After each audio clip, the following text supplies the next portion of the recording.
Ona stojí nebo stejně nevíte. Ale slyšeli jste ho, jak moc držel, my jsme ho tady obdivovali z stoku, protože to byl zážitek krásný. A i já bych mluvil za spousty, že? Hezky, to je v tom zaujetí.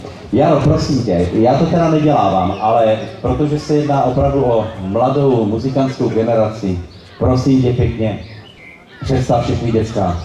Já vím, že to pro tebe bude velký, těžký úkol, ale já si myslím, že si to zaslouží, protože oni jsou fakt téměř všichni solisté. Pojď. Je to pro mě velmi těžký úkol.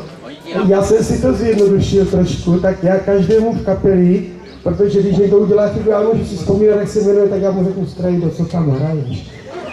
Ale, tak tady sourozenci Kuboví, Kuba, Matěj, Horesovi, teda víte přesně, Anetka Neumannová, Adelka, Kolářová, Haladrýnová, Adelka taky, Martin Černý, Gál, Radin Gál, Honza Zálešák, Čejka Ladík, Vojta Vrba, Skobilí, Průdek Matěj, Radek Borovička, sestra Vojty, Lanička, na tenor Adam Matěj, vedle Vašek Sádek, Lukáš Letrix Čejče, tady malý Alex, to jsme už říkali, Adam Mimiček a na tubu nám hraje Jindra Hajda z Kobylí. Jinak ta kapela se schází opravdu ze 6 obcí,